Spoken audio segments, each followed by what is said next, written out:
Alrighty, welcome back to another episode of the Dicebearers podcast. I have with me today Alexa. Yo! And today we are doing something a little bit different. So Alexa, what are we doing today? We're going to talk about how to list build so good no one wants to play with you anymore.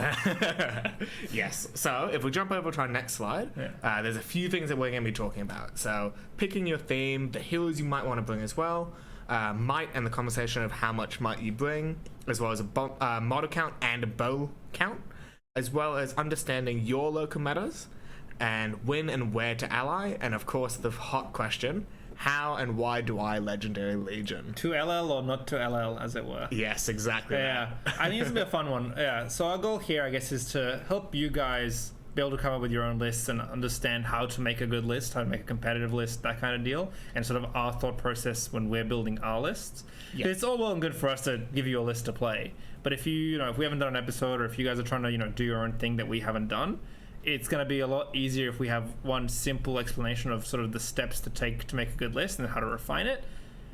I think it's going to be useful for you guys and it'll be a fun thing to talk about, I think. Now, disclaimer, we are by no means the world's best players. Hey. We're not. We love the game. We consider ourselves good at it, don't get us wrong. But we are definitely not the standard of what every list is going to look like or what every meta is going to look like. I know Alexa and I are both players who tend to enjoy higher model count armies, for example.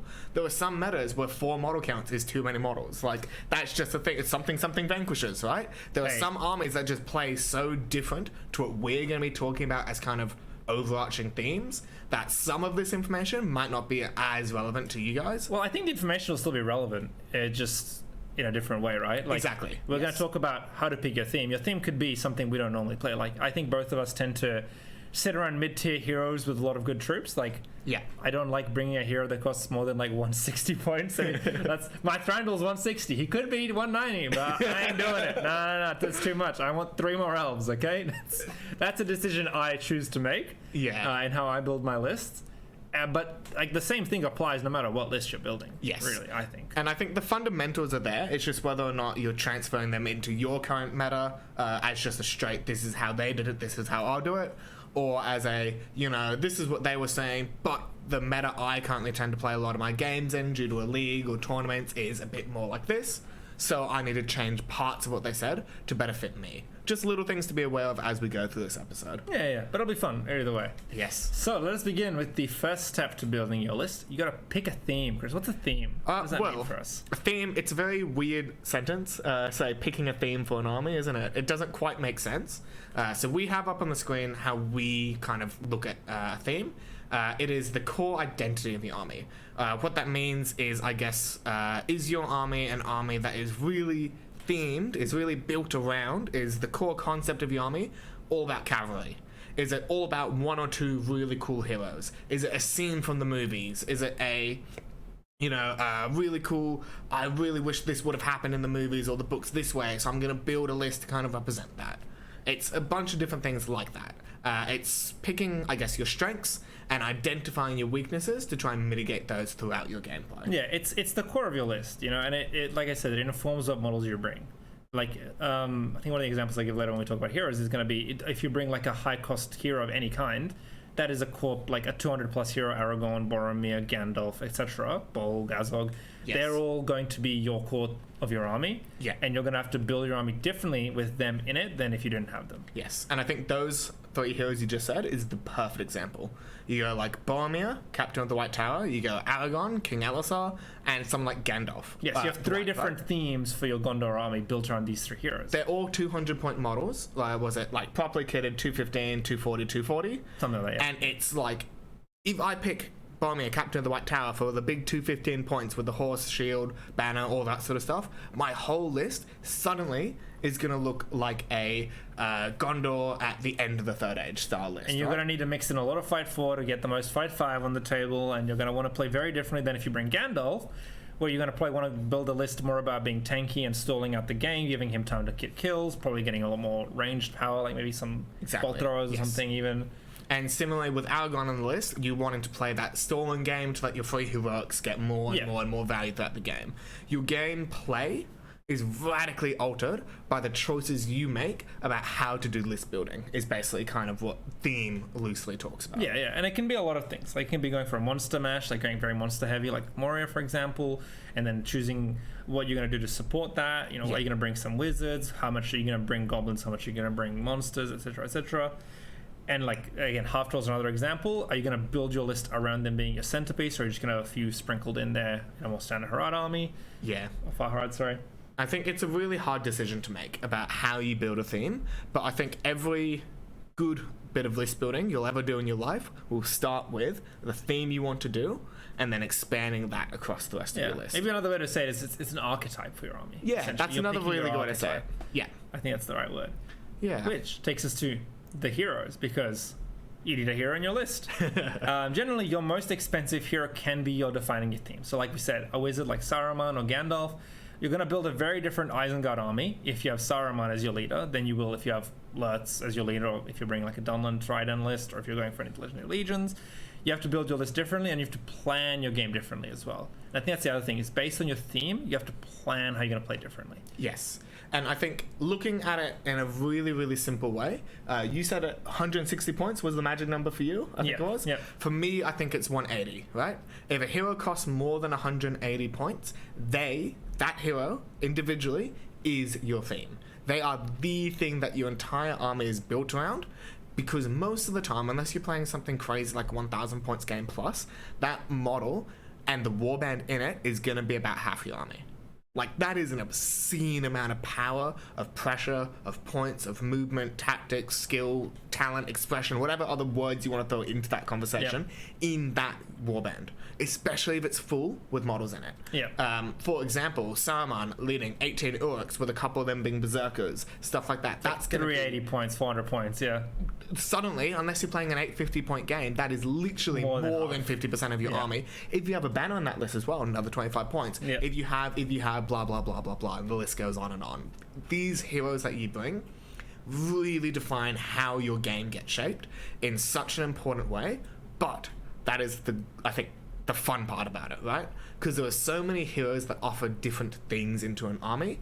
I'm going to guide us over to Mordor in just a moment to kind of talk about what that actually looks like and why it's so important to have those choices. But some armies, Arna, for example, you have 2 characters that are named and a generic captain. You don't have a lot of choices. If you play more than 500 points, you're going to have all 3 of them, and their warband's going to be full. And then you're going to start copy-pasting captains. Like, some armies are very simple of how you're functioning your list building. Others are really complicated. So, diving a little bit into that. I'm going to talk about Corsairs. Yeah, let's talk about Corsairs as well. I think Corsairs are a great example of this, because your leader hero is basically always down. He is really good, pretty much auto-include, brings 18 guys, has a auto-pass because he's hero legend, but he's not what defines your list. You can bring heroes that define your list, the Knight of Umbar being the main one, because Knight of Umbar, if you bring the Knight of Umbar, he suddenly turns your list into a terrible. Yes. He actually, he's only 130 points on horse. You can bring one Fellbeast if you like. I think either is fine. But either way, he suddenly turns your list from having, you can bring Black Numenorians, they're pretty solid generally. They go to being really, really good in your list, and you turn into this sort of crossbow castle with Black Numenorians out front. It's terrifying. Yeah, it's a really strong, literally terrifying. Yeah, it is a really interesting way that your leader hero isn't your defining piece, but another hero is. Yeah. And you're going to talk about Mordor in that regard as well. Yeah, right? So I think Mordor is the exact opposite, right? Yeah. Where you have a couple of really good options as the leader that defines your theme. The Witch King, Gothmog, models like that. Models that are expensive, but really powerful and offer unique buffs. And I think that's the whole conversation that gets really tricky, is named heroes often are, here's the generic profile it's based off of, here's a couple of little rules, or sometimes not so little rules that you get. I mean, named heroes are just objectively better than the unnamed counterparts. You can look at this in any example. Like, I guess if what bring is to bring, you should bring named ones, generally speaking, because there's very few generic heroes that keep up. I think maybe Knight of the White Tower is a pretty solid generic. Yeah, he's a really good one. And then any kings, like unnamed kings, tend to be really good. Hashan as well. Hashan are really good. Yeah, unnamed kings in what are they called? Mahud and dwarves as well. Dwarf kings are pretty good, but Mahud and Khan have unnamed kings that are on the level of named heroes. So they're like, if you're playing those armies, just those guys, like Mahud King all the way. Yes. They're insane. But typically, I do agree with you. Yes. If a model is named, it's probably about 10 to 15 points cheaper than what it would have been if it was unnamed. Yes. And I think that's something really important to note. But the way that you buy those heroes, especially in an army like Mordor, where you have like too many 20 hero options at this to point. Yeah, it's like you have 9 ring rates to choose from, plus an unnamed variant. So you have 10 rates right then and there. Then you got all your named orc heroes. Then you got like the mouth. Then you got trolls. Then you like it just keeps going and going and going. And I think that's where list building can be really tricky with what heroes to bring. And I think the way that I look at a complex army like Mordor and list building when it comes to picking my heroes is, okay, here's the hero I want to bring. It's Gothmog. Cool. Gothmog excels at leading orcs. Because of the way his profile synergizes with the list, it's really beneficial to bring a large number of orcs to get the most amount of buffs going on those orcs as possible. So I'm going to fill his warband with orcs. Who's a hero that does really well with orcs? Kadush is the first model that comes to my mind. So I'm going to fill Kadush's warband with more orcs. Suddenly, I'm leading 27 orcs, and I have 2 heroes that are really good, but I have 205 points worth of heroes with only 27 orcs behind it. In a Mordor list, that could be 36 models, led by 3 heroes that do arguably as much as those heroes, if not more as well. That's what kind of makes this topic really hard to kind of get the right balance and that sort of stuff. And I think the more you play, the more you'll know what your personal play style, your personal archetype as a player is like, and you'll be able to make those choices a bit better. I think the general goal is to have a hero bring something to your list. Yes. Like that isn't heroic strike. Yeah, I think it's very easy to get caught up on things like 3 might strike heroes, but if they're like a fight 4, 2 attack, strength 4 hero, who cares? Yeah. If you're fighting Aragorn and you strike and beat him, it's like, cool. I got lucky. Yeah, and then next turn he charges you again and eats you. Like, yes. It's because like when you think about it, you know, a hero who's like 70, 80 points needs to kill like 8 guys to pay off, or like do the work of 8 models. Yes. And it's like it's kind of difficult for one model, even with, you know, 2 attacks and a higher fight value, to actually do equal work to just having 8 guys on the table. Yeah. Especially this is ones that, like the unnamed heroes can range from like 50 to 80 depending, like the high elf ones and stuff. Yeah. But when you're hitting like named heroes, it can be, especially ones that have a lot of weird or niche rules, especially they're the ones to really think about. Yes. Whether or not you bring them, because they need to be as effective as 8 to 10 models. And that's something to think about, especially if you have warband space left. That's something we're going to talk about a bit later, is how many models do you bring, and then whether or not you fill your warbands and stuff like that. Yeah. I think it really is a tricky conversation because it's so easy to get caught up on, and again, like Mordor is a great example. You have like 5 or 6 different 60-point heroes that are all 3/1/1s that give slightly different gimmicks, right? One gives you the Master of Reserves rule, one's giving you 3 attacks and possibly Strength 5 and Defense 4, vice versa. Another one gives you, if I'm outnumbered in a fight, I get +1 fight and an extra attack. Like, they're all really cool little gimmicks. But And they're all solid heroes too. They are. But are any of those offering really specific things to your army? Or are they just add-ins to make parts of your army better? Or to just bring more models. Yeah, and I think that's when it becomes an interesting debate, right? Yes. If you're going to slap in an unnamed captain for no reason other than model count, you may as well turn it into a named one. In my opinion. You should always try to bring an unnamed captain to bring March if your list doesn't have any. Well, unless you're playing Mordor, because you have one of like 85 trillion marches. Yes, but yes, generally speaking, if your list doesn't, like that's actually a good example. It's like your second or third hero, depending on points level, should probably just be a hero that brings you March. Yeah. And that might have to be a generic captain, or it might be a named captain, depending on if you're playing Gondor or not. Yeah. You know. So I think if I'm playing a low points game, 500 points and lower, I'm going to have the hero that my theme is built around. Yeah. Right? So that's, Elendil or Dalmir, for example, is on the screen, Yes. right? And then I'm going to instantly include a Numenorean captain, or I'm going to include a bow sun, right? bow sun. One or the other, depending on which of those 2 I'm 2 bow building suns, for. probably, honestly. Calceres can do it. And then I'm building my points from there. Yes. Right? So I've bought, for Elendil's case, I've bought 250 points after you upgrade your captain, Yeah. worth of heroes, probably 275 because I bought a banner, cool, I have 225 points now to buy my troops with. Yep. That's probably going to be About somewhere... 25 guys, something like that. Yeah, 20 to With 25. your banner included, because you already paid, yeah. Yeah, exactly. And so suddenly your list is going to look like mostly full warbands, with Elendil doing most of your heavy lifting, because of the Fight 7 free heroic combat beat stick. Machine. Yeah, and so you were going to rely on him to do most of your heavy lifting. Where And possible, your captain gets you into position. yeah, where possible, your captain burns might for the move-offs and is helping with a march if I need to get to the prize or with some roll up whatever onto the reason, board yeah. somewhere, stuff like that. But in a list with Dalamir leading it suddenly, it's like you said, Dalamir, two bow sons, maybe even a captain as well.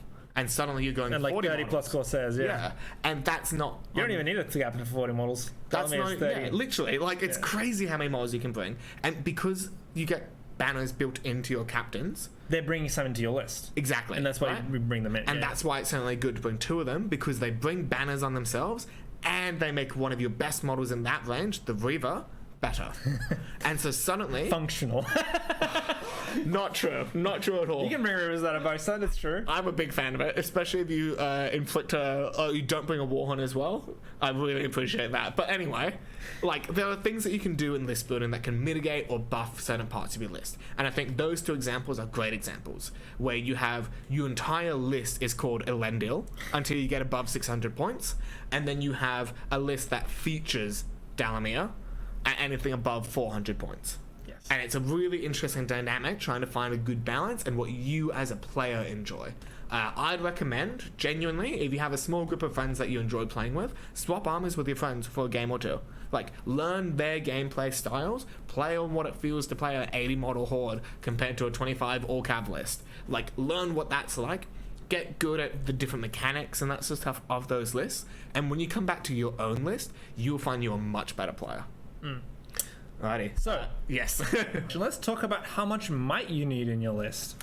Yeah, so in terms of might, at 750 points, which is the average that we tend to play in Sydney these days, you're looking at about 7 to 9 might. The reason we say 7 to 9 is because of basically these two reasons. At 750 points, you're looking at a hero that defines your theme. That's probably a 3 might hero. You're then going to have another 3 might hero. That's maybe a secondary hero. And then you're going to have your 2 might captain, usually. Yes, generally you're probably going to have 2 3s and a 2 might hero. Any more than that, you're probably playing Lake Town, or you've got Boromir, or you've got some sort of Rohan list. But yeah, generally speaking, 7 to 9 might, and I think that's a good level to be at. Some lists will be lower. Michael says like 6 at 750, which is fun.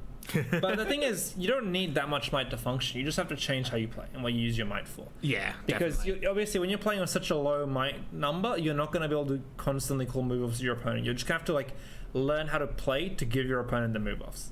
Yeah, and I think when you're playing at those higher might point games, it sometimes becomes really easy to do the exact opposite.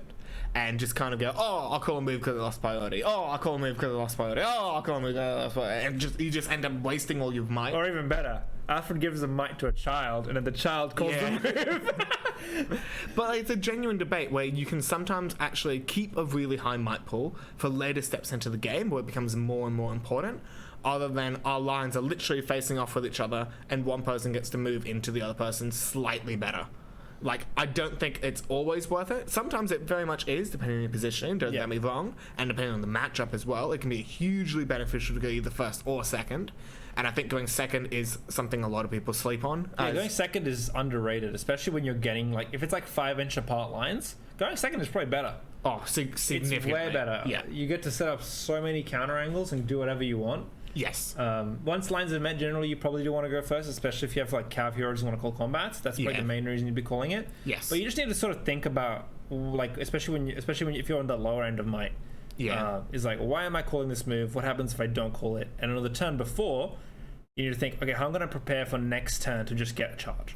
And because if you always just prepare for that, then you never need to call a move. Yes, and I think that's the thing that most players don't know how to do, is they don't know how to go, oh, but you know, if I win this next turn's priority and I win the move off, I'm going to be in such a good position. So they go for it, lose the roll off, and lose the game because of a really dumb mistake. And I think a lot of players don't really understand the mitigation of your opponent's turn. as well as setting up for your own turns. A really good example of this that Alexa started doing, it would have been probably close to about a year ago now. Alexa started staggering his lines on an angle. So instead of meeting me front to back, where we have like two armies that are perfectly straight lines against each other, 5 inches away, he angles his line, so his closest model is 4 inches away and his furthest model is 9 inches away. And he says, I'm not moving. Have you move? And I have to go, shoo, okay, do I half commit to him? Do I only commit like parts of my army to him? Because everything I don't commit, he's fully collapsing on. But then if I do nothing, then he still gets to pick his fights how he wants. Or he shoots me because he might have bow advantage. And there were so many problems that occur just because he slanted his line to be like 20 degrees offset to mine. And like, I saw that, realized how oppressive it was in a game where he absolutely crushed me in. I did it back to him in the mirror matchup, the same game, same armies, and crushed him back. Like, it's so crazy how much of a difference. You remember what Vaughn said? He's like the Alexa crescent and the Chris like pin. Yes. He's like we both have very specific play styles, and we taught each other so many different things when we started like just beating our heads against the brick wall trying to figure out how to do it better. And I think this is such a big part of might mitigation, right? It's how you set your lineup, because you can set up your line in a lot of ways to make it so that going second isn't a problem, and then you don't need to call them. Basically, yes. Now, especially if you're playing Corsairs, because you just shoot your own models. There are two other topics I want to talk about when it comes to might. One of them is how many points of might do you think needs to have march attached to it? 2. 2? Only 2? Sometimes 1. Depends on your list. That's fair enough. What sort of situations would you prefer to have more march in your list than less? I don't think it's common enough to need more than 2, unless your list is like full melee, no shooting, all foot. That would be the only case. Because like if you have shooting, you probably don't need more than 2. If you're all mounted, you probably don't need more than 2.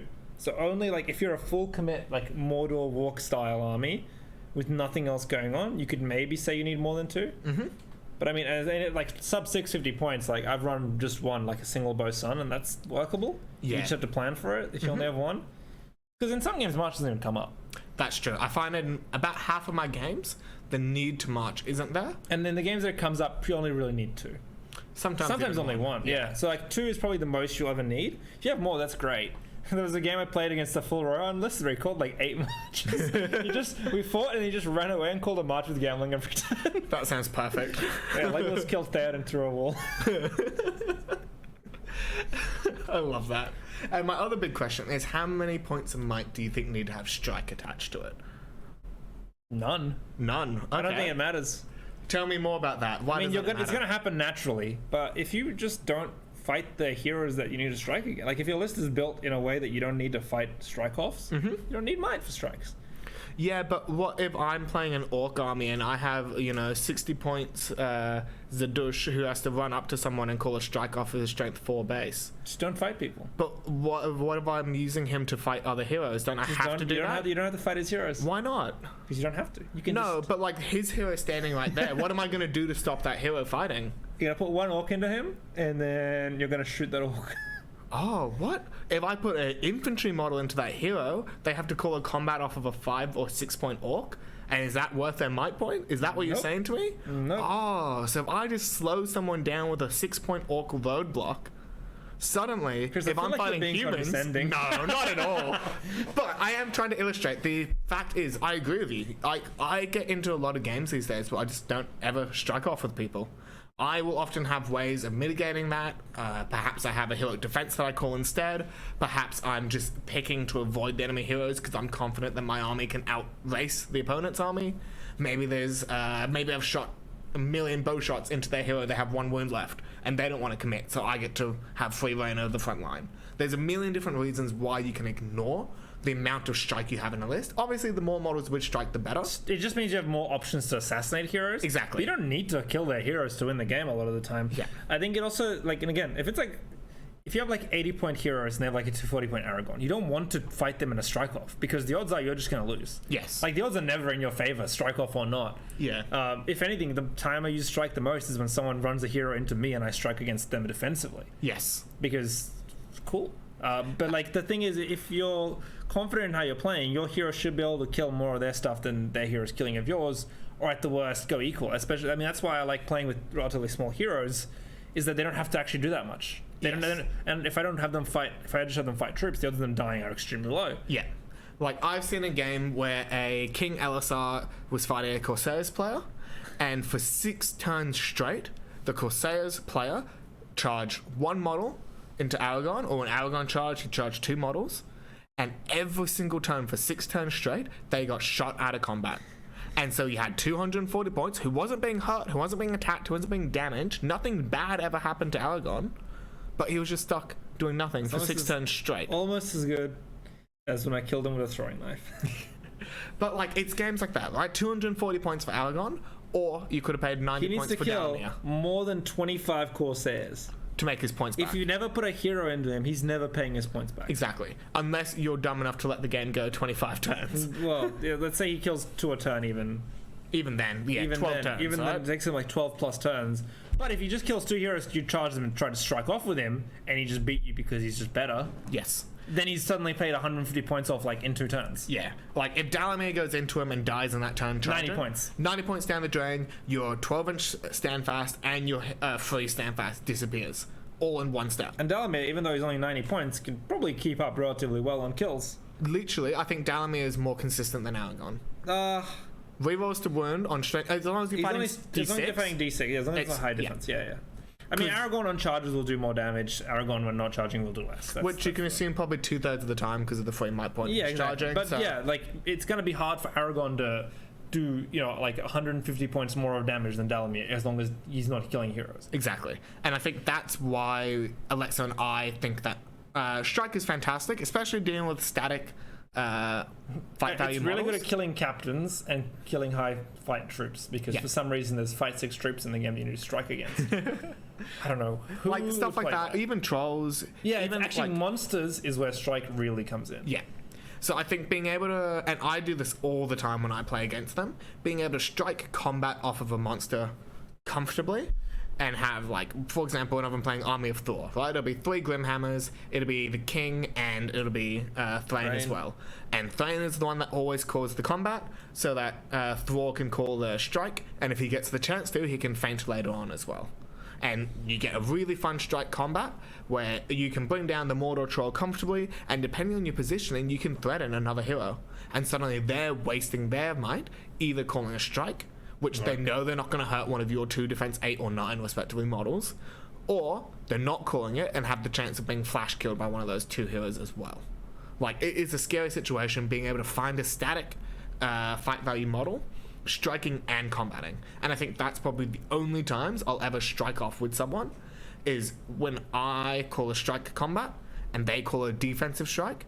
Because my combat activates first, I'll see what my fight value is. If it's a 9 or a 10 and my opponent's a fight 5, I will always commit to them, because they may not roll high enough, and I'm never worried about dying in return. The only kind of heroes I would commit to strike offs with is like support strike heroes. So like Soladan. If I have like Thorin or someone who's like, you know, a fight higher, has Elven Maid, and is way tougher. Yeah, has the advantages. In if you have every advantage and like close-ish fight, and just ram in and just strike them off. That's when I would. That's like the only situation. But if your heroes are, if there's either a big disparity or no disparity, I'd just avoid it. Like Saladin and Theoden charging into each other, that's bad news for me. Like Theoden getting charged or charging into someone like Elendil, the Elendil's really happy. He's like, yeah, cool. I get to kill 90 points in 2 turns max. It's stuff like that that suddenly swings that pendulum. So Elendil calls the free combat. Literally, yes. Alright, so going from the mighty to the meek. Yes. What about our model counts? So, Alexa, what do you think a good model count should be in your average army? At 750? Yeah. 40 plus. 40 plus models? Why do you say that? 35 if you're elves. Because I feel like, I mean, that's for me personally. I just feel scared when I have any less models than that. I just feel like my army can die too fast. I just don't like it. And also, as we'll talk about later with bow count, your model count directly impacts your bow count, and I think bow count is actually extremely important for most armies. I think, yes, and we'll talk about bow count in a little bit, because I think it does 2 things really, really well. But I think model count, and the rule of thumb I have down the bottom there is 1 model per 20 points. The reason I say that is usually most of your armies kind of have a really succinct way of list building where your heroes, although really expensive sometimes, do offer you a lot of model slots in their warbands, and you can often bring a really cheap model to bring more models in other warbands as well. So if we went back to the Elendil example, you have Elendil and your captain. That's probably going to put you back about 250 points. So, okay, if you're playing a 500-point game, you're looking at 25 models. You have another 250 points to fit in a banner, and somewhere around 20 to 25 models. That might be about 23, including those 2 heroes you're bringing as well. Your model count is 25. It works out really nicely. Armies that have a cheaper quote-unquote rule of thumb, like Corsairs, I haven't done the math on theirs, but it's probably closer to 1 to 15 points. Most of your heroes are really the main determining factor. Exactly, right? And so if you can bring your heroes down to cheap heroes, your model count skyrockets. Because most of your expensive troops are going to be, like, really, really pricey troops, are looking to be between 13 to 18 points if they're mounted, right? Not Most even of the that. time, they're Like much foot cheaper. Foot troops, like elves, the best basic foot troop is 10 points with a shield. Yeah, and your elites could be up to 14, which, again, isn't even that big of a setback. Yeah, like, think about the difference between, like a mid-tier hero, like, what's his name? The assassin guy in Elf, Eristor, Yep. and Gilgalad is like 100-ish points. Yes. That's 10 models difference. Literally. At least, if Yes. not more. Now, is Gilgalad worth those 10 extra models? Probably. In some games, 100% of the time he is. In other games, he gets a smaller kill count. And that's just how those games go. Like, it's an interesting dynamic of how you build your list and how you mitigate the weaknesses that come with your list. And I think model count and might count are 2 of the most obvious examples, and bow count, when we get to it, is the 3rd, examples of strengths or weaknesses in a list. And I think the reason why model count is such an important conversation to have with yourself or with your friends or whoever you're gaming with is because your model count directly affects how you can play the game.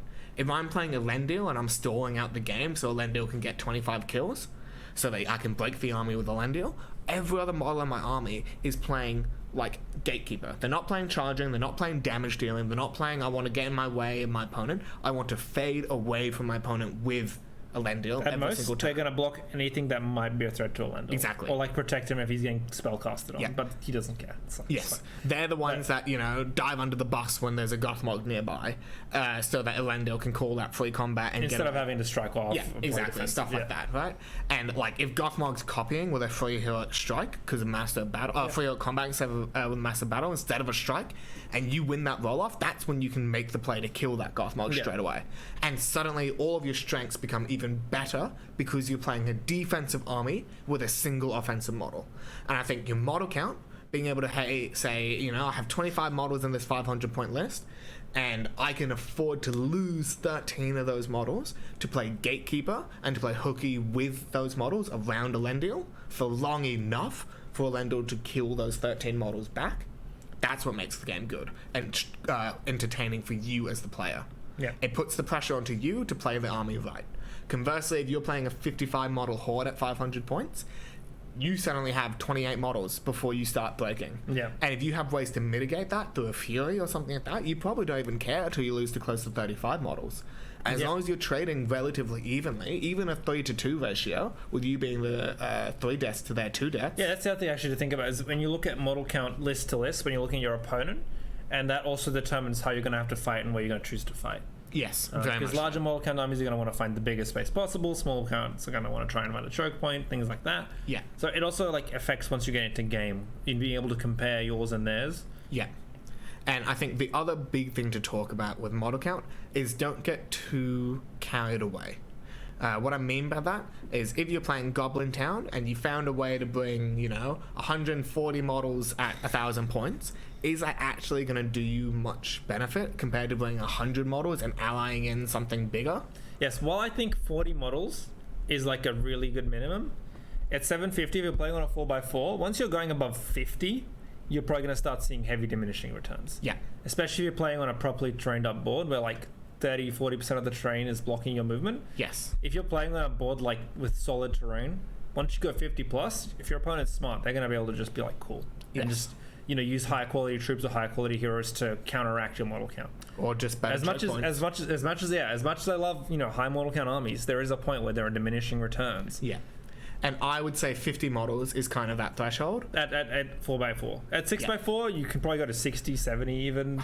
I would still say 60 is 60 kind is of probably pushing it. Is the limit, I'd say. Yeah. Of what's like before you start hitting diminishing returns. Some lists just have to go higher because that's how the list is built. Yeah. Like there are some lists that just don't have other things to put in to drop your model count to have higher quality. Yeah. But if you have the choice, at that point is when, like, once you're hitting 60 is when you're like, okay, maybe I dial it back, I bring more elite troops, or I bring another hero just to bring something utility-wise to the list other than just more bodies. Yeah. I think Moya is a really good example. Moya can bring, both of the Goblin Kings, a drum, a Fury Shaman just to keep yourself from breaking. You can fill all those warbands up, and then you can bring, I believe, 5 captains with full warbands at 750. It's 4 or 5. It's an absurd amount of models you can bring with it. It might be 4 captains, but it's so many models that you can bring with them, and you're not going to get anything out of. You're gonna walk into a choke point. You're gonna walk into a choke point, and you're gonna kill. You're gonna kill like 2 guys to 5 every round, and then just die. Yeah. Whilst in some games, you might be playing on a board that's like a Khazad-dûm style board, and so suddenly your 60, 70 models actually matters for 60, 70 models. But most games, you're only going to be fighting with about 20 models in your front line. And so being aware of that and being like, I have 40 models in my army, I can do a front to back for 4 turns and lose every fight, unless I'm doing something to change it, and I can absorb that for 1 or 2 turns, because I'll probably lose about half the models of those fights I lose with an 80 model army, right? Yeah. So if I'm finding ways to mitigate that, maybe it's because I have a big hero who's able to go toe-to-toe with their infantry. Or some monsters. Or a monster, a cave troll does wonders in the list. Like Moria. Yeah, that's that. Like Moria is a great example of that. Instead of bringing more goblins, you should bring big impact pieces. Yeah. And your goblins play around those impact pieces to give them time to play, to block out heroes from assassinating them. Because your goblins are never going to carry you unless something goes. They could definitely do that. Okay. I've seen it happen. Generally speaking, your goblins aren't going to be able to beat an army front to back just straight up. Yeah. So you need things like high impact pieces like trolls, drakes, whatever else to make that impact. While the goblins buy them time, block up, protect them. Because the weakness of those monsters is, 2 heroes hit them, they call a strike, they assassinate in 1 turn. Yeah. So you just make sure there's never a position for that with your goblins. Peeling off, sacrificing, all that sort of stuff, slowing them down, anything like that. Suddenly your heroes, your monsters, are becoming mini heroes in your line that your opponent doesn't have an answer for. And they turn that trade from I lose 3 goblins or 5 goblins to your 2, Gondorians or Gondorians that die, to the trolls also killing 1 to 2 Gondorians, so the trade's almost even. And I started with more models, so I'm going to win. That's also just on the points trade. Like 5 goblins is 25 points. That's 3 Gondorians is 24. Yeah, literally. Like 2 or 3 Gondorians could be that much points. Yeah. And so the troll getting kills is just adding to that points lead in your favor. And that's going to become exponential. So it is nice to have high model counts, don't get us wrong. It is also nice to have really elite armies, right? I've played definitely my fair share of 20 to 30 model armies, where every single model feels like an absolute terrifying beast that needs to be dealt with compared to your opponent.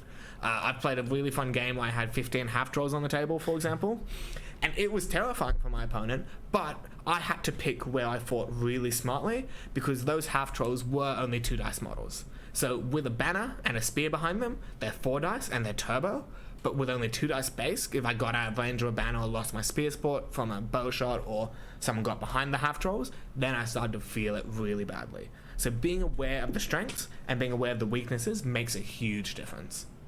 Yeah, and onto bow count, the other thing that makes playing big hordes the big way to go. We're going to talk about this real quick. So I think there are generally 3 tiers of shooting in the game. There's 5+ tiers round 2 shooting, so orcs and goblins basically. Tier 2, I would say the baseline, so most human shooting, 4+ strength 2, so your basic Gondor warriors, Rohan riders, things like that. And then tier 1, I think 3+ to hit is the qualifier there for strength 2 even, because I think it's more impactful than being strength 3. Because it's an always impact rather than a sometimes impact. Yeah. Because strength 3 and strength 2 are exactly the same against D6. Yes. Literally exactly the same. They're also the same against unarmored horses. Yeah. Or 4+ strength 4 shooting, so any kind of crossbow army. Yep. And generally thinking is a tier 3 should bring some bows. I don't know if you should build them or not. Depends on the army. Depends on how you want to build it. Yep.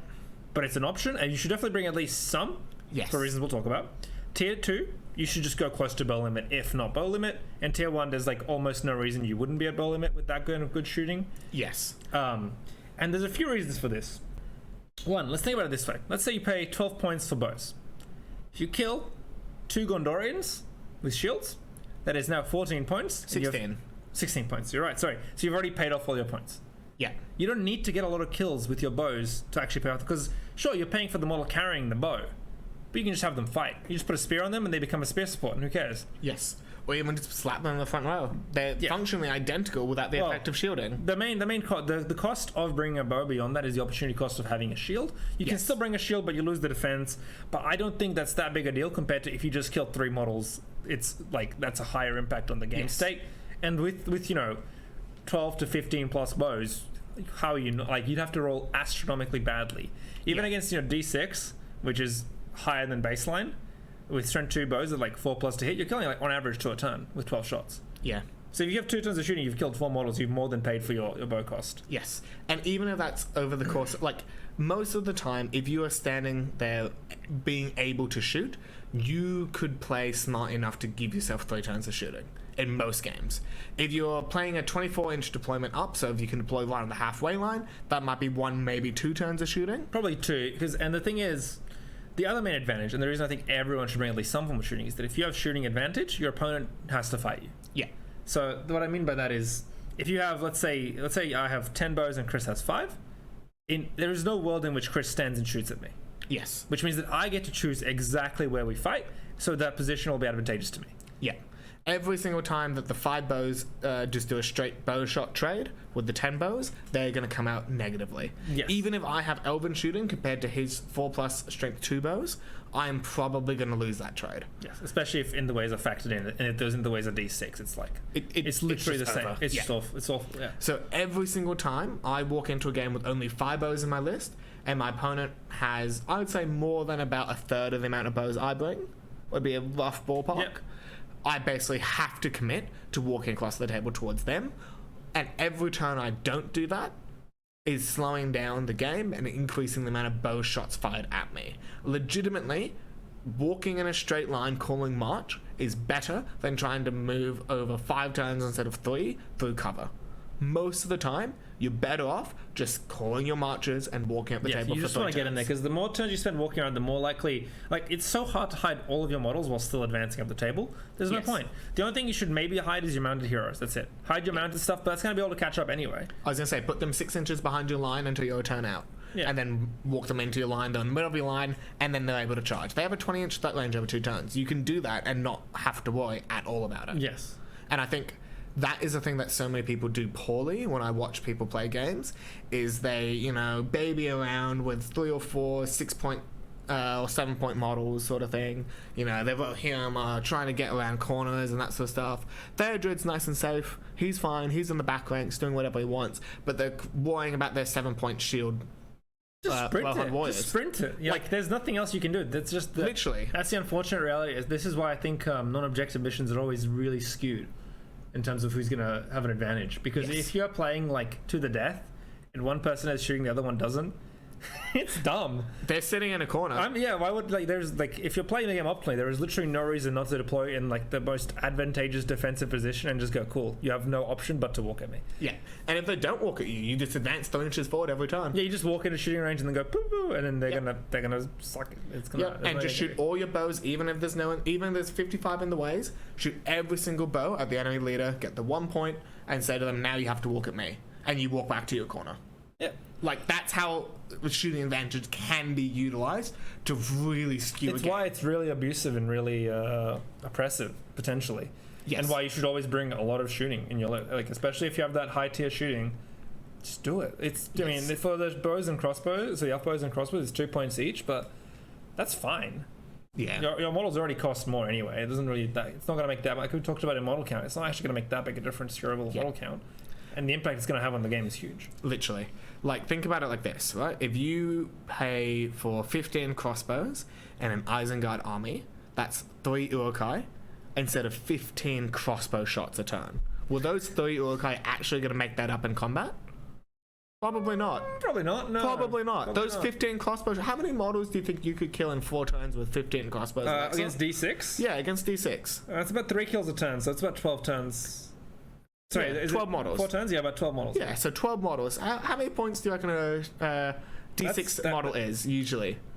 Probably like 7 to 8. 7 to 8 points. Okay, so suddenly you're killing 80 plus points because you paid for 30 points. And that's ignoring the advantage that you can't even look at in points, which is I get to choose where we fight. Yes. And then on top of that, when the lines finally meet, it's not like your 15 crossbows have to sit there and shoot crossbows. No, they fight. They just, you walk them in and they fight. They become the front line with 2 pikes behind them, and they beat the crap out of whatever was in front of them anyway. Crossbow donk over Yeah, their they head, use their crossbows to whirl in circles and beat they beat things up. They're Urkai. They're still- strength 4, yeah. they're fight 4. They will kill stuff. Shooting models are equally as good in combat as every other model in the game. There's no difference between a bow model and like a sword model. Yeah, the only difference is the defense value if they have a shield and the availability to shield.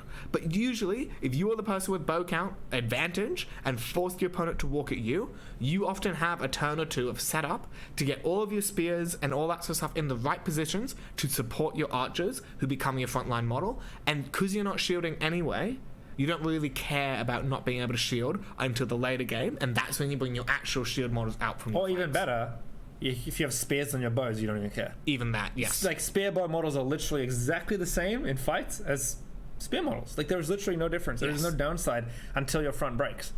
And if you've done so much damage before the fight's even started, you should just win the front anyway. Yes. So it doesn't even matter. Like, I have seen games where 15 Urkai crossbows break an opponent the turn that the opponent reaches combat with them, because they've done like 15 out of 35, 40 kills in shooting, and then 5 or 6 donk them kills in off a combat. pipeline, and suddenly the first turn of combat their opponent's broken, and they're scrambling to even do anything to you.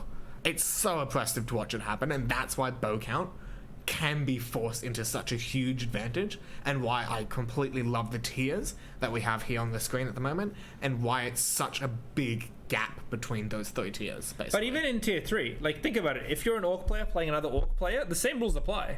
If you It have is more true. bows than they do, you choose where you fight. That's true, yes. That's why even if you're playing that, like, 5, 6 bows, it just means your opponent can't just freely walk around every single turn until they charge you. Yeah. So playing Moya, for example, I do 10 goblins with bows, I do 15 spears, I do 15 shields. That's the ratio I And do. the other thing is that those 5+ bows are going to be like 5-point models. Literally, those are 5-point goblins that are still racking up advantages for me in a lot of my games. Yeah. And the games that they don't make a difference in, they're just 10 more goblins. It's like 10 points isn't that big a difference in the scheme of the game. Yes. Compared to what it actually has in terms of impact on how the game is played. Yeah.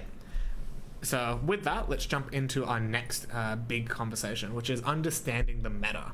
Now, Alexa, what do we mean by understanding a meta or counters? The meta is a ethereal thing that exists around you that you cannot truly physically understand, but it's what everyone thinks is good, basically. Oh, okay. So how do I transition what everyone else thinks is good into my local meta? Well, so you see what other people are playing, and you counter it. It's not that. It's okay, let's talk about this in a few different ways. So when you write your list, imagine the worst possible matchup and think about what your list can do to beat it. This is especially true in the list building stage, because there are some, it depends on the list. Some lists have tools, some don't. So for example, orcs have a great tool, which is the Fury Shaman. Yeah. So if you think about, you're a full melee orc army, what would screw you over? Oh, I can't charge because I'm courage 1. Yeah. You can bring a Fury Shaman. You have a tool that you can just, in your list, add that just completely deals with the biggest problem your list has. I was telling you, Tom was writing his Wargs of Isengard list, and he was like, should I bring a Shaman? And I was like, yes. And he was like, I'm not sure I should bring a Shaman. Is it really that good? And then after playing like 2 games of it, he's like, yeah, it was the best decision I ever made in my life, because I had to play against Terra, or I broke. Yeah. And so when you look at your list, you can sort of think about what are the possible things that exist in the game right now, especially things that are popular. So like, for example, Army of the Dead, Legendary Legion, or like, when Vanquishers were a thing, or even the Necromancer Dol Guldur as a list. Anything, if you have like a lot of terror and magic in your list, you want to bring something that counters terror and magic.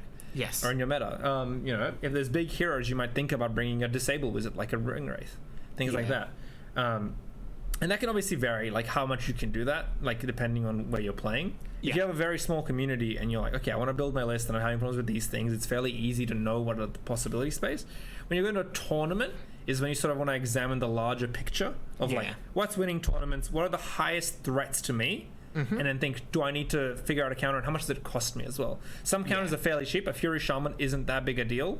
Yeah, Whereas, 50 to 60 points usually. Yes. Whereas, sometimes your list might just not be able to feasibly fit a counter in that's too expensive. Yeah. Depending on what you're doing, you might have to rebuild your list around that counter. If we were in a meta where it was all heroes all the time, you could build a list to counter that, but you wouldn't be able to necessarily retool an existing list for that. Yeah, I think that's a really good example. Is like playing against hero hammers.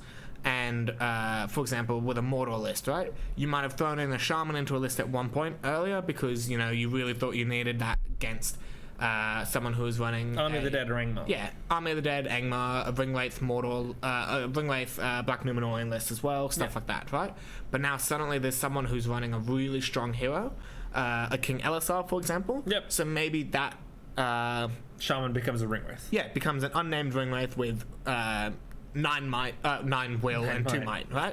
Something like that, right? He's still cheap. He still does a similar sort of thing. I might drop 5 or 6 orcs for it, but it might make a huge difference. Maybe that turns into I drop my normal March captain out of the list for that unnamed Ringwraith.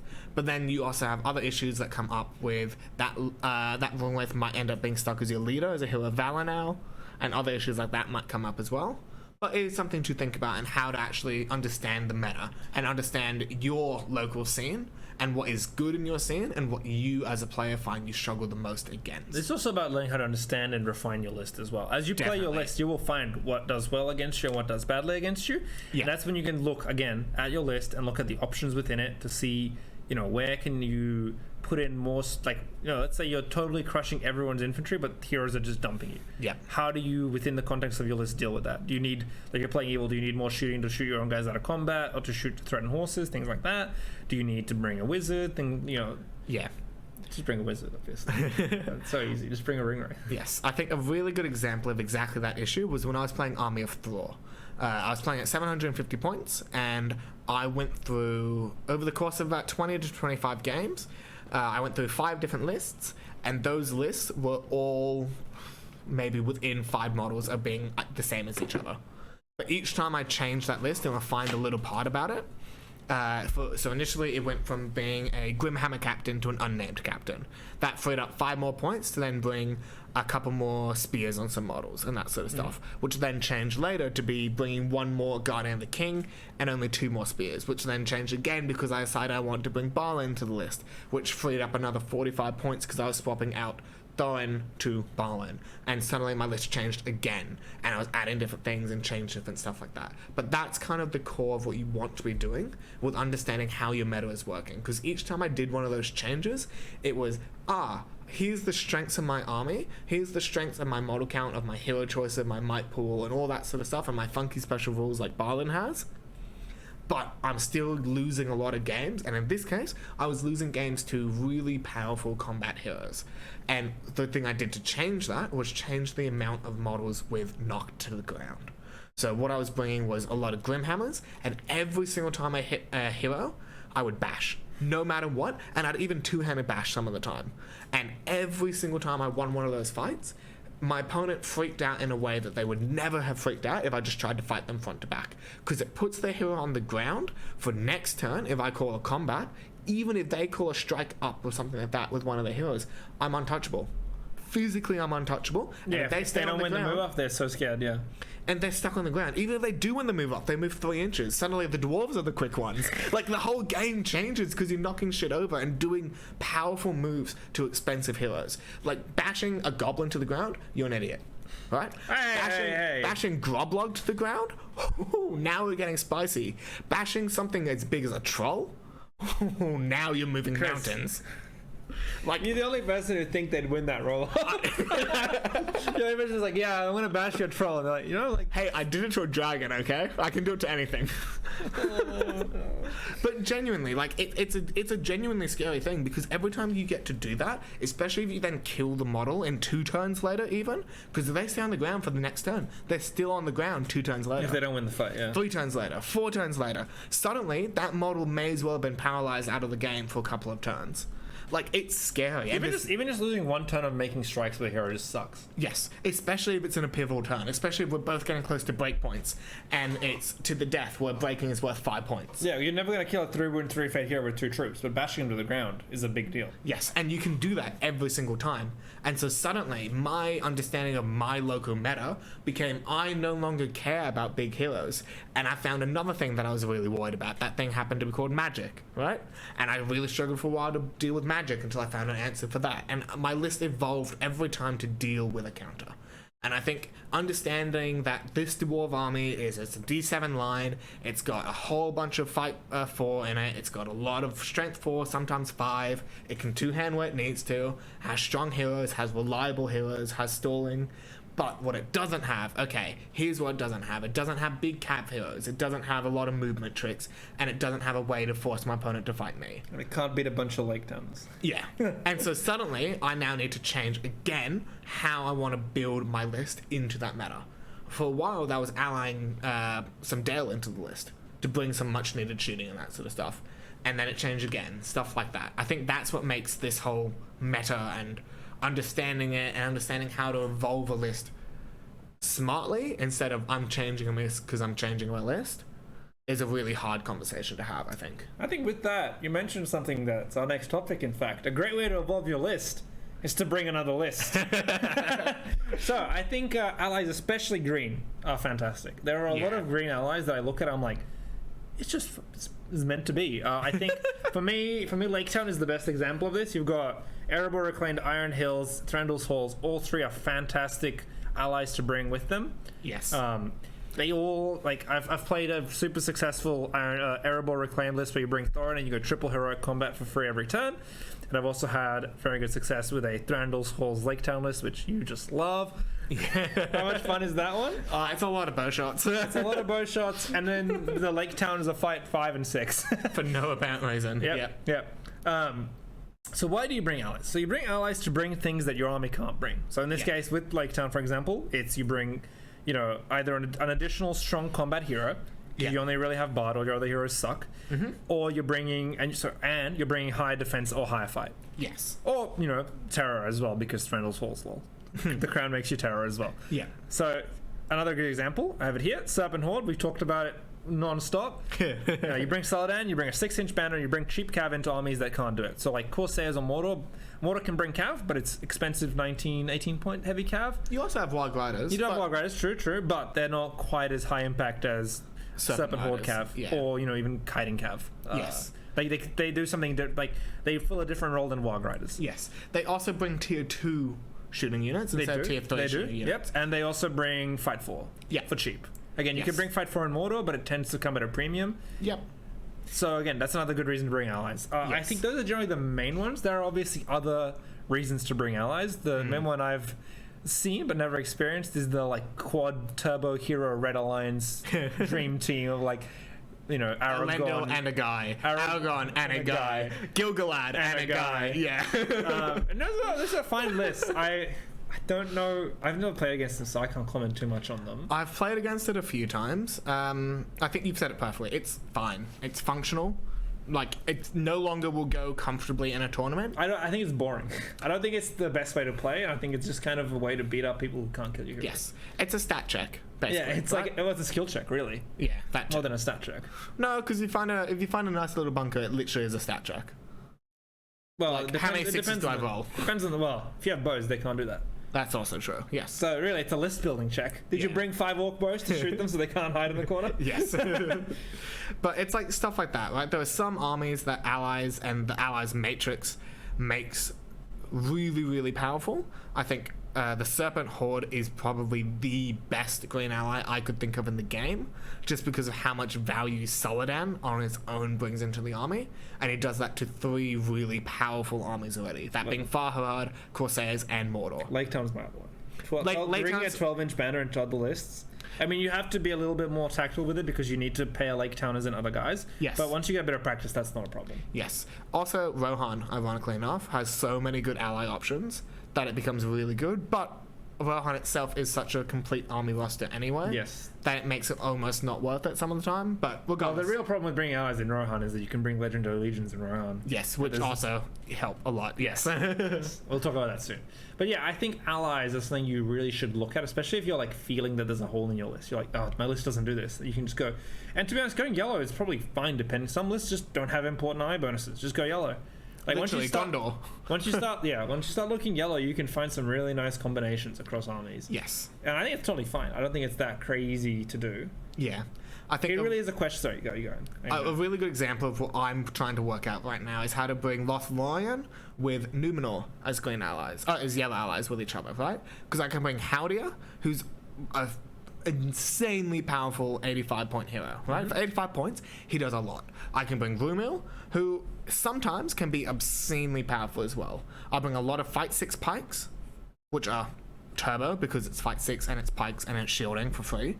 And it's really good at stalling, yeah. And I can bring Elendil. So I suddenly have Fight 6 stalling troops with 2 really good heroes, one Mid-tier being one of heroes. the best stalling heroes in the game.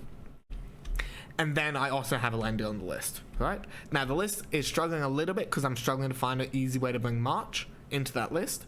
And so I think I'm going to have to drop Rumil for just a captain, stuff like that. But suddenly, my list building options are kind of just exploding from only playing Lothlorien for a little bit to now experimenting with other armies. Thank you. You got Gildor. I did have some He's Rivendell, a that's different true. list, buddy. Calm down. But like suddenly, exactly like that, with the Rivendell allies, right? I'm suddenly changing small parts of my army for huge returns in the actual game. Yeah, because itself. it's bringing something to the list you don't otherwise have. You don't have a small spellcasting hero who can bring March for you Yes. in Lothlorien. Yes. But you do in Rivendell and you're green, so why not do it? Exactly. And they fit with the theme because you bring so many wood elves anyway. Yeah. It just fits so nicely together in that list that it just almost seems natural to bring them. So much so that I see people all the time forget that Gildor isn't in the Lothlorien list.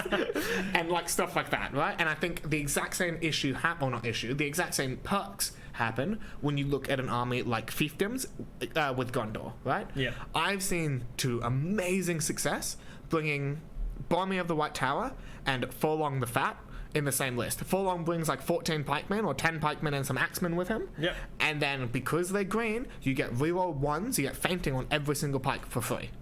And then you also have the rest of your line, and you have Boromir to make it all fight 5 again. Yeah. Like, it's just such a cool way to bring something fresh to the army that isn't just Citadel Guard, Fountain Guard, and, what do you call it? Basil. Yeah, and Boromir with Rangers, right? And then Tim Ken's up front. Yeah, there's suddenly a really fun way to play the game differently, and it gives you access to fight 5 Lance Cab, it gives you access to quite a few things that are really flavorful, Pikes being obviously the best one, in a list, and you get a free Warhorn. Like, it's crazy, right? Yeah, you got a 60-point hero with a Warren attached. Yeah, it's insane. It's just like so much power out of that, and because you're playing as a green ally, your front line is now at courage 5. Frontline. Like suddenly you're coach so 5 with true. elves. It's insane because now your basic 7-8 point tin cans are actually comfortable charging into a tower line. Even with a neg 1, oh wow, coach 4, I'm still passing good. about 60% of the time. Let's go, boys. And you're loving life. The few times it fails, it's gonna matter and you're gonna not be able to charge Bomber and gonna lose the game because of it. But we don't talk about those parts, right? We talk about how good it is. Yes, exactly. Oh, yeah, so I think allies is something that people really should look at More. because I think there's a lot of things you can do with them. Yeah. Even just within green. Even if you're like, oh, I don't want to play yellow. Yeah, cool. There's a lot of armies that have a lot of good green options. Yes. And I think a genuine question to yourself, is going yellow worth it? Yes, that's the other one. Is why are you going yellow? Is what are you bringing into your list that you can't do any other way? Yeah. And if whatever you're bringing in is worth it for your like theme or the core idea of your archetype, then yes, do it. Otherwise, you probably should just stick to green, or maybe figure out what you're doing. Yeah. Yes, and I'm going to go back to the Lothlorien allies with Numenor, right, as a really good example of this. Numenor loses +1 courage, and your elves lose magic resistance, right? Currently in the meta, magic resistance is a big body deal to lose, right? But what I'm gaining is a Elendil, who's basically impervious to most spellcasts, if you're willing to commit might to it, as well as a rule attached to him, giving you magic resist on your Numenorians. Yes. Suddenly, you're gaining magic resist back into the list, and what you're getting in return is one of the most powerful free heroic combat mounted models in the game. He is the most powerful. Yes. There's like the only the ones are like Thorin and Bard and Helm. Arguably, like a Aragon, if you're using his might like that as well. He's technically free might. Free might like that, yeah. If But I think Elendil is yeah. still higher impact in combat purely. Yeah, definitely. Aragon just has the out of combat impact of being a 6-inch banner. I don't know. Pointy sword's pretty good.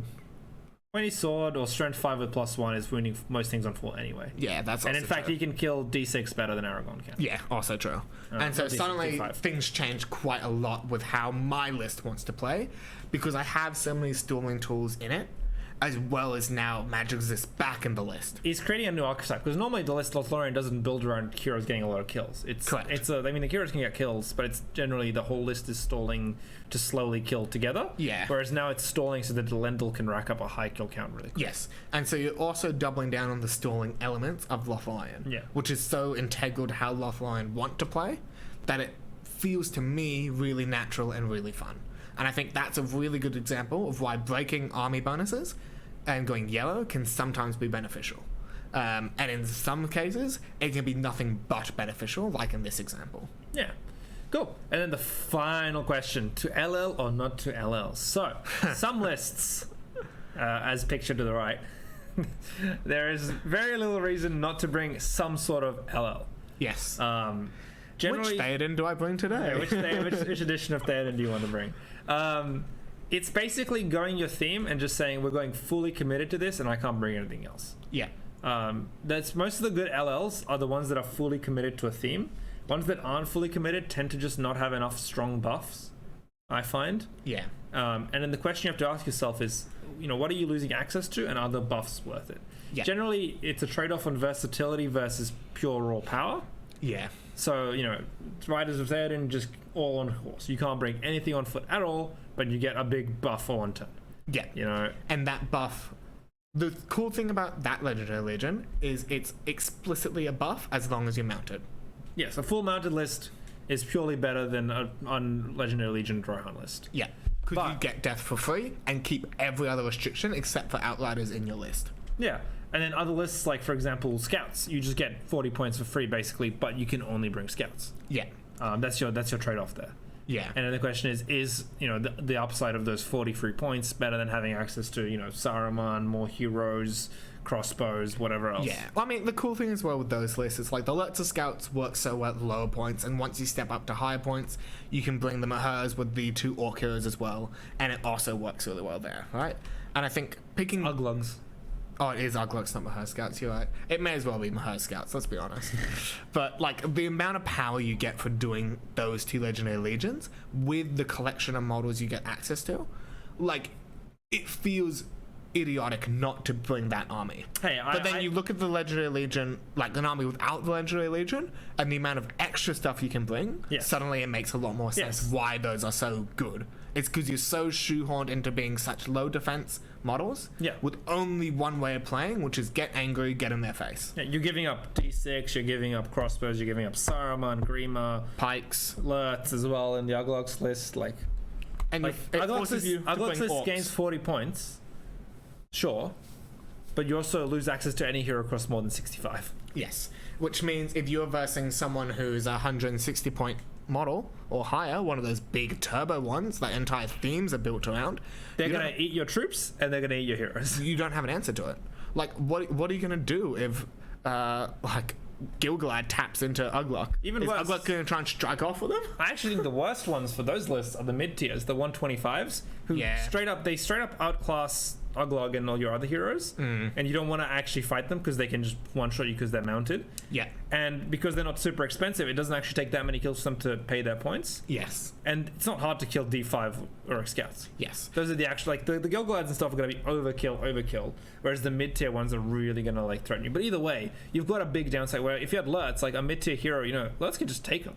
Lurtz is strong enough that he can take those, 120-point mounted heroes and, like, threaten them or keep up with them on kills. And I think the reason why Lurtz is so much more comfortable is the 3rd wound that he gets and the 3rd attack.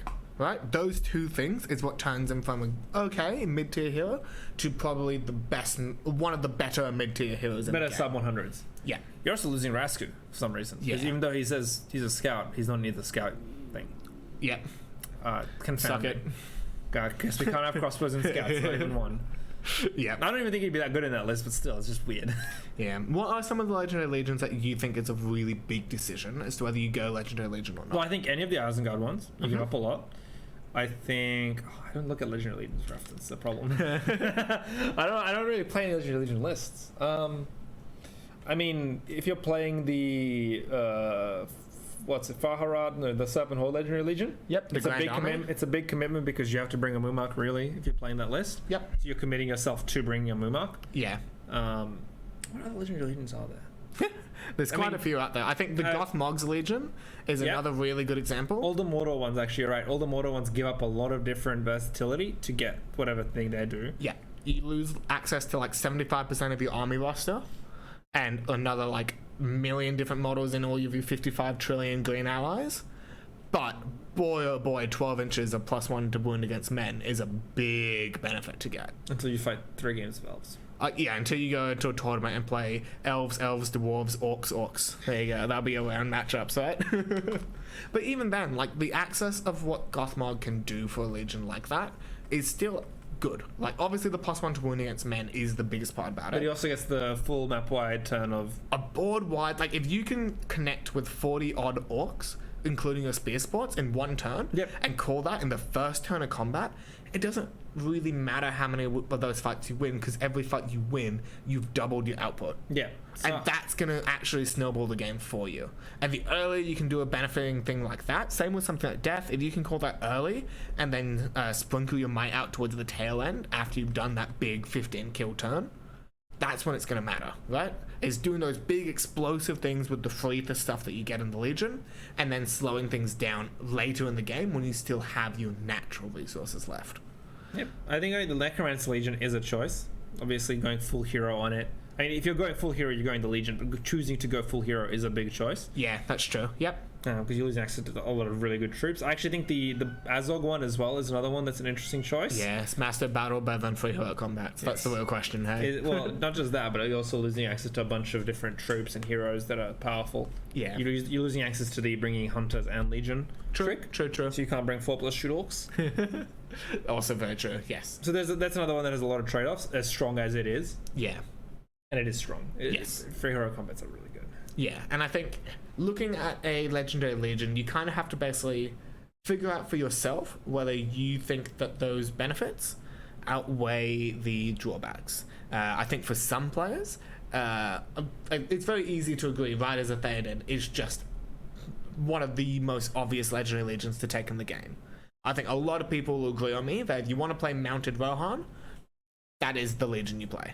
Or if you want to play a fully mounted list that is strong, that is one of the better ones out there at the moment. Or the other Legion, or you go Aomir's Riders as well. Or Aomir's Riders. If you want to play a full kite list, you go Aomir's Riders. Yeah, I think both of which are such good options for what you can do with the list that it's just such a brain dead choice, right? Yeah, you would never go green allies with Gondor and bring Gandalf and Aomir. There is literally no reason to. Yeah, ever. And so suddenly your decision goes from that to something completely different, being a Legendary Legion. If you're looking at an army like the Defenders of Helm's Deep Legendary Legion, though, right? That's one that you don't really see played very often. I wonder why, genuinely, because it's an interesting legion, has some cool heroes, and has a couple of really cool Do you know what, Chris? It's really boring. Well, it's boring in terms of like the playing of the game sometimes, if you do just do that castle. But to be honest, I can't complain because that's what I do every game anyway. But I think the biggest reason why you don't see a Legendary Legion like that is because exploiting an extra 6 inch of shooting is hard. Genuinely, it can be really hard. I think it's because people are missing the real strength. Which is bringing elves into the league. Yes, which is bringing elf bows without having to pay for elf troops. Yeah. Yes. But it's like you have all these different benefits that kind of add up into that Legendary Legion, but you're super shoehorned into the heroes you bring and are stuck with Theoden as your leader, and you're stuck on foot. Like, there's a lot of drawbacks to the list, don't get me wrong. And a list that in games where you start close or have to get close, you've wasted your entire Legendary Legion bonuses other than your model count of elves. Which is still good, but it's not going to be paying itself back the same way that being able to kite out for a turn or two, or call death, or just bring 40 elves in the first place, right? 40 extra cheap points of orcs, 40 points. Of and so I think that's when it starts to get really tricky. With some of those, sometimes worth it, sometimes not worth it, Legendary Legions. But I think that's why it's interesting. I think it's a question for a lot of them. I think a lot of people like to talk about Legendary Legions like, oh my god, they're so insane. they're not. But They're most of them aren't. Like, I still think, Isengard without Legendary Legion can be as good, if not better. Yes. I definitely think Gondor's Legendary Legions mostly suck, especially with the range and nerf. Yep, and like I think, for example, that the Legendary Legion for the blisters are okay. They force me, the opponent, to play a little bit differently for the first couple of turns of the game, and then there's no named heroes, I run him over. Yep. If I'm able to tap into one of those blisters and shut it off for a turn because I got into it, or even if I don't ever shut them off, I'm fighting front to back, he's taking the same casualties I am, I'm fine with that. There are even occasions where you can outshoot the blisters. Like, it's not that big of an issue. Yeah. And, like, I've played in a game with elves where I outshot a double blister list. If you make your line one wide, you just gun him down. Yeah, and that's literally what I did. I absolutely pulped his list and kept my heroes out of line of sight and range until I killed the crew of one of the blisters and brought the other one down to one model so neither could shoot, and he had to try and walk at me and broke before he hit me. Yep. I lost 7 elves in the process, but I didn't complain about the fact that I was losing 1 elf every second turn to a blister that cost him 65 points. What we're saying is everyone should bring shooting. Well, shooting is a good example of why it can be really helpful in a situation like that, right? Yes. Shooting can also be an absolute waste of time if you're playing contested champions and you're both stuck there fighting each other, right? Shooting has its place, has its perks, has its benefits. It doesn't have to dictate the entire game. It doesn't come up every game. Correct. And there are a great many games where even if an absolutely absurd amount of bow superiority is in a game, I might still have to walk at my opponent, regardless of how many bows I outnumber him by, because it sees the prize and I don't want to sit there for a turn and give them the prize. I still want to contest it, so I might half move on a march and shoot to then contest it properly later or something like that. There are things that I can do to help, but it's still a hard choice to make, basically. Yeah, so LLs. Yeah, LLs are a weird one, isn't it? I think they're cool. I think that they're cool. I don't like running them. I generally find them kind of uninteresting. I think the right Legendary Legions... It depends. Some of them are very shoehorned. Yeah. Some give you a lot of freedom. And the ones with a lot of freedom are the ones I think are interesting. Yeah, I think the right Legendary Legion for you as a player is going to be the one that you think looks the coolest, and the one that you think has a rule or a couple of rules that benefit the way that you play. That fit your archetype, your theme that we talked about at the start, right? Like, either that or fill the gap of your weaknesses. Yes.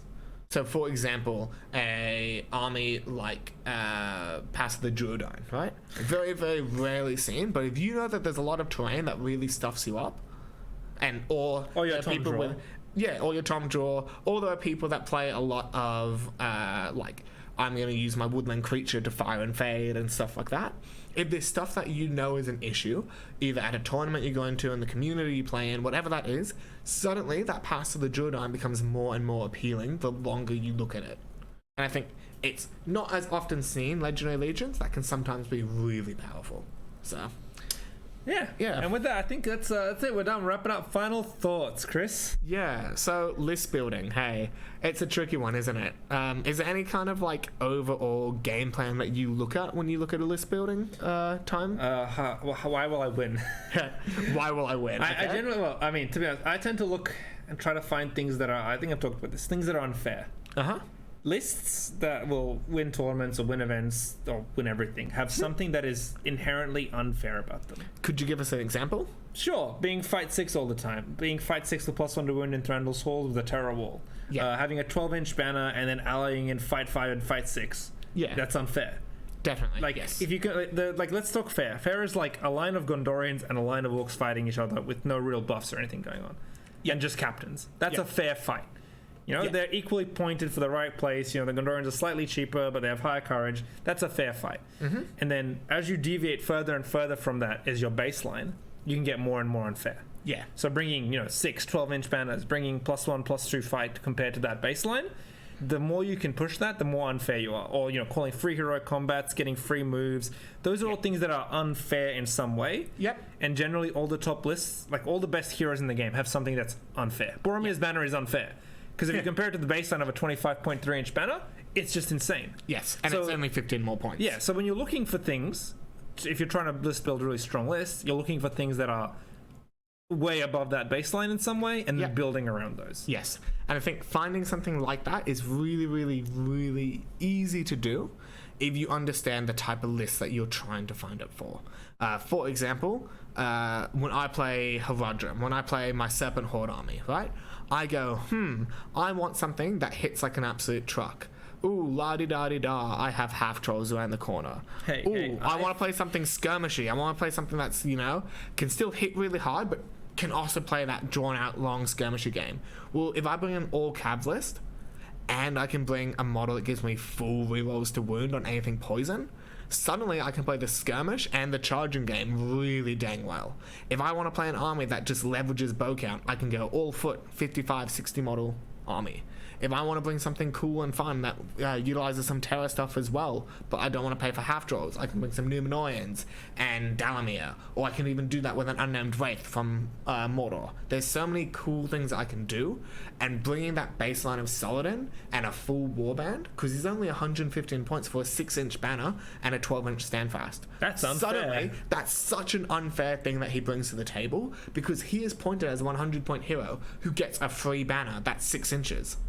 That is inherently unfair, and it really stuffs a lot of other players up who don't get to fight under a big umbrella of a banner if they only have one 3-inch one. Yeah.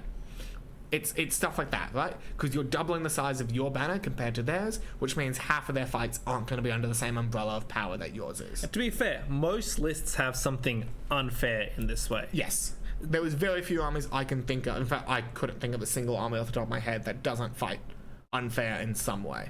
It's just a question of, is that strong enough then to make it a top tier army? Yeah. So like usually it's a stack of multiple unfair things that ends up for a full army. So for example, Arno has that unfair thing. He has a 5+ ward save was my example. on undercosted troops, but that alone is not enough to make up for its weaknesses to make it a fully functional top tier army. Yeah, unfortunately 5 profiles is not enough. Well, 5 profiles that are at courage 2, with a hero on 2 wounds, 1 fate being the only thing keeping you from running away. Yes, that is what makes the army truly, I guess, hard to play well. And I think turns you from a good to a great pilot is the people who can use Arbor Julie and Malbeth to great effect. Because both of them are such fragile heroes that if one or both of them drop, you may as well forfeit. And it's also like some lists will just kill you no matter how good you are. Yes, that is like if there's just too much shooting, Malbeth's just going to get gunned down. If there's wizards or like anything that pulls you out, you're just gone. Yeah. How are you going to deal with the triple sentinels or something like that? Yeah. Or specters or armies that can enhance, or even, oh my gosh, dude, and instill fear. Just exploding you'll pass into the back carriage lines. check. If it's the side will fail. Like, because you can't cover your whole lane with just one 6-inch bubble. Exactly. And so suddenly some part of your list is going to get blown up, and then you're going to have a hole, and then your guys can get assassinated, and then, so on and so on. Yeah. So I think when you're looking at your list building, finding that unfair thing, or if you can, a couple of unfair things. Ideally a couple, and then building around those. Yes. And centralizing how you're bringing your army into making those things stronger. Something I've been doing a lot recently is playing around with Moria, trying to make a Cave Drake powerful. And Cave Drakes are inherently very strong creatures, but they're a fixed fight value of 6. And they have a couple of other big drawbacks to do with base size and movement issues around them. And so suddenly, yes, they're an absurdly powerful monster that has one of the highest damage potentials in the game, but they're stuck on a relatively low fight value and can really struggle to find the right spots to play them in. And so I now need to find something else unfair to help with that. Yeah. In this case, it's a bat swarm or 2, and it's the fact that I'm playing 5-point goblins, and 1 million of them because they're so cheap. Yeah. For like 3 months to list and 50 models, and you're like, what the hell is going on? It's like here? You tell me your list. I'm like, okay, cool. It's like 40 goblins. Like, nah, 50. And I'm like, yeah, it's stuff like that, right? Are you sure you did that right? Yeah. I'm gonna check your math every game we play. There was one list I showed you where I dropped 25 points for no reason as well because I thought the drum was 100. But stuff like that, right? It's finding unfair advantages and leveraging them in as many ways as possible so that your list becomes something that is truly terrifying on the table. And that is what is going to turn your list from when someone looks at it to, oh, cool list, to I don't want to fight that list. Yeah, to people walking around at HobbyCon coming up to me, I've heard about this list. I've heard about this list. I don't want to play this list. We can't say the word, but something that I can't deal with this. I think it was like my game 3 and like 5 people walked past the table and looked at, this one. This one, yes. It's like you get comments like that. That's how you know you've done a good job list building, is when people are scared to walk past your table, or you get little crowds forming and the half trolls. Why does he get 3 free around combats? Why is he still moving? What's happening? The movement phase ended 10 minutes ago and 10 models just moved. What happened? think that's because you're cheating, Chris. No, it's triple heroic combats. It's great. Oh, you're right. That makes sense. It's I get great. the joke now. And well, on that, I think I'm going to take us home. If you did manage to get through this whole episode without having an aneurysm, congratulations. You're a if hero. This is, yeah, literally, Hero you're a power. legend. Come on, Legend. surely. That's fighting unfair right there, right? Yep. Genuinely though, like, thank you so much for listening.